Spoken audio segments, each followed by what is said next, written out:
Next up, we've got Annie Lockwood. Yes? Totally. Annie Lockwood is a stand-up comic who runs comedy on Draught at Three Taverns Brewery.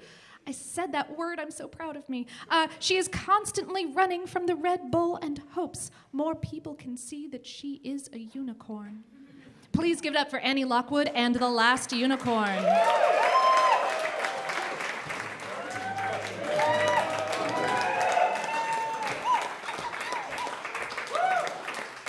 Hey, how are y'all doing tonight? I'm Annie. I have a film minor from a Southern Baptist college. So I'm going to use it. Thanks Jesus and Sally Mae. So The Last Unicorn was a movie for me that my babysitter brought over, but it wasn't good enough for me to want to watch again. Because I was spoiled by Disney. I was born in 1990, so I didn't get to experience some 80s gems till later on. And 1982 was an interesting year. It was a year that America just decided, hey, let's be okay with weird things that are kind of sexual, but we kind of like. And The Last Unicorn was a part of that, along with Disney releasing Tron and opening Epcot, which is the one part of Disney you hated but your grandparents loved. So I wanted to watch this movie from like an adult perspective, so I watched it recently with some tiramisu and a blanket. So cute. So the movie opens up, and it's in this beautiful forest where it's springtime forever. So that means fucking pollen all year round. And just one unicorn bitch that's like, hey, I don't have allergies. Do you want to go to that restaurant that only has patio seating? Guess what? You're going to have pollen in your beer all year round. Eve's this really sexy lone unicorn is like, oh, I see these hunters. What are they saying? And the hunters are saying that she's the only one left. And she's like, what? And girl, like, don't you realize when your friends aren't around? And she's like upset about it. I'm like, I wouldn't be upset with some alone time and not having to go to a bridal shower. And she's like, where are my friends? Where are my friends? I'm like, maybe you said something insensitive and they decided to leave. Or maybe you're just too pretty for them and so they decided to leave. I've been there.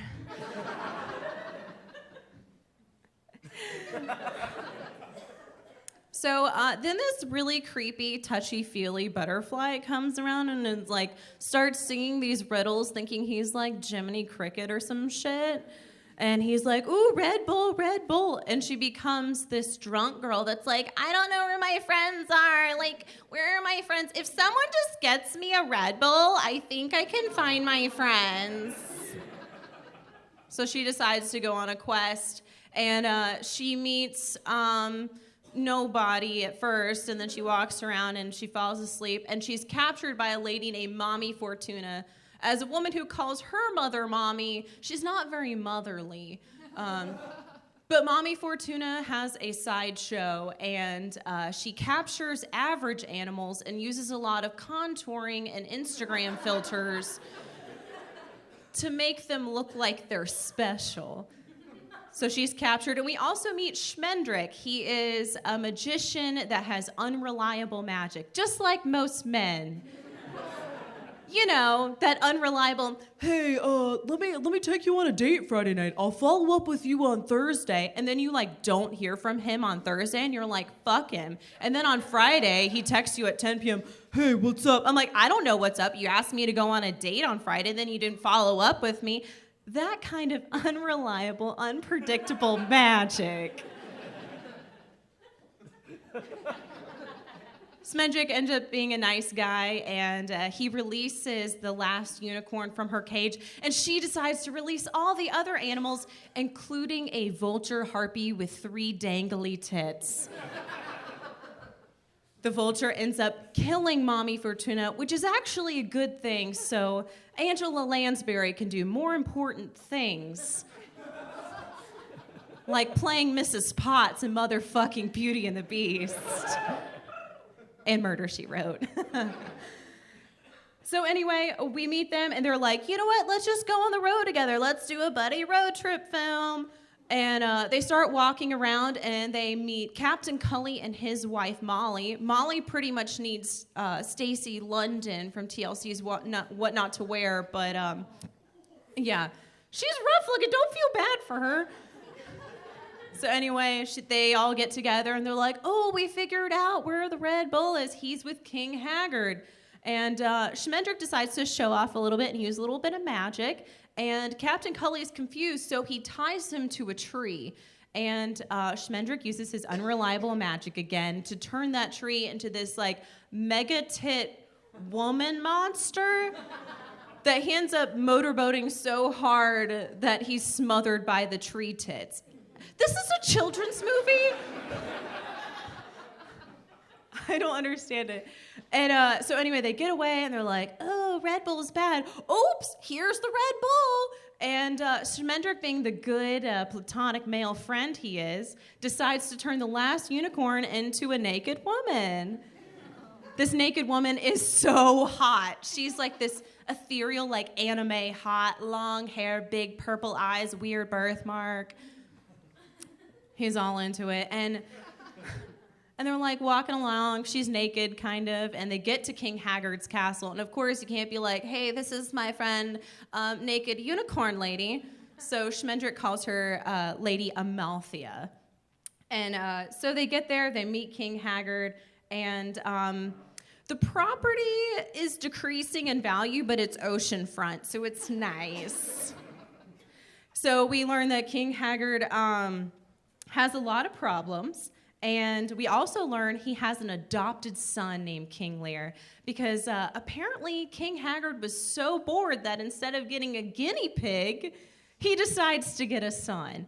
And the son, Prince Lear, is voiced by Jeff Bridges, who gives that real like, yeah, my dad's rich. He gives me $200 a week allowance, which half I spend on weed. He gives that vibe to the character. And of course, Prince Lear falls in love with Lady Amalthea because she's just so beautiful and doesn't really talk much. And Lady Amalthea is like, you know what? I'm kind of thinking about ditching my goals and not finding my girlfriends for this guy. Girl, I've been there. I want to get together with my girlfriends. Then a man with a penis starts singing about his feelings for me with a penis. And I forget about my goals too. And she's like, you know what? Maybe I should give everything up for this guy who sleeps on a futon and works for his dad.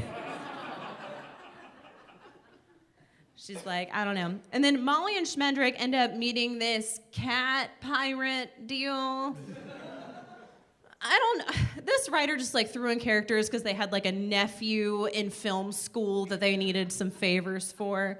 And the cat gives these riddles about where the Red Bull may be, which involves like a wino skeleton and some clocks and bullshit.